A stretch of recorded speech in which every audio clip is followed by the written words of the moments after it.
I recommend the survivor's attitude. A statement of that would be, I have cancer, and I may or I may not be dead a year from now, but the outcome depends in a large extent on what I do myself in the here and now. Now, that's a positive driving statement. That's a guy that's going to knock down barriers. He's going to get well.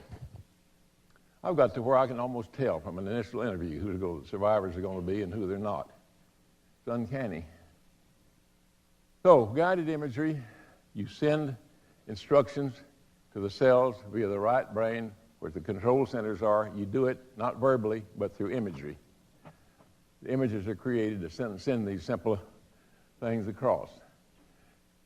Done in a state of relaxation. Peace of mind is a big deal. The big pluses for guided imagery are that it's patient-friendly, non-invasive, no side effects, patient self-administered, patient self-scheduled, and absolutely cost-free. Now, how much luck do you think anybody would have getting support from any of these entities for a program like that? Virtually none. From the experiences of my last 18 years, I am forced to the conclusion that the cancer wars in this country has evolved into an evil, malicious game wherein people get cut, poisoned, burned, robbed, and rich, the latter being the objective. It's always a pleasure when I see exceptions to this. I say, thank you, Jesus. But I've seen too much of it, too much of things that are done because they can instead of because they should. That's an ongoing bit of contention that I don't look to change much.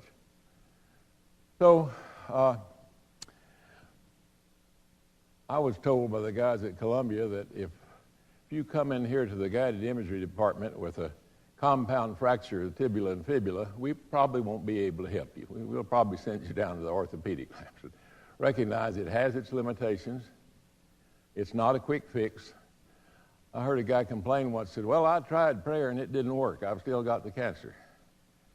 I said, well, do you drink water every day or when you get thirsty? He said, well, yes. And I said, well, if you drink one glass, does that mean you're never going to get thirsty again, or do you drink it every day, on and on and on? And, well, he saw a little bit of logic there.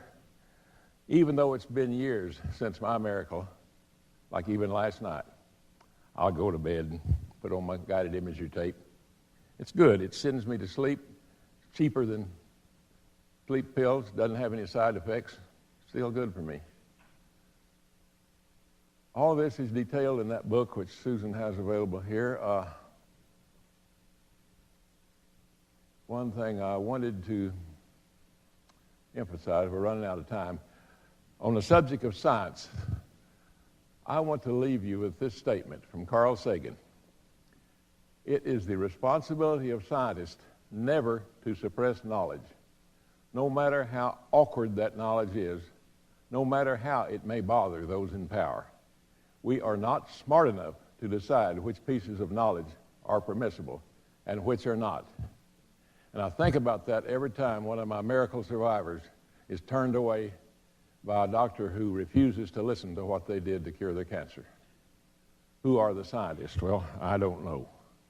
I don't know that there are any. Jesus said to the Pharisees once when they were asking him, what did you say to this crowd? He said, don't ask me, ask those who heard me. And I want to take about 4 minutes time here, and I want to introduce you my little poster child. This came in yesterday. We just got this news. Joyce will tell you the word, but here's a case of a lady who had this diagnosis and elected not to do any treatment other than guided imagery, and she'll tell you.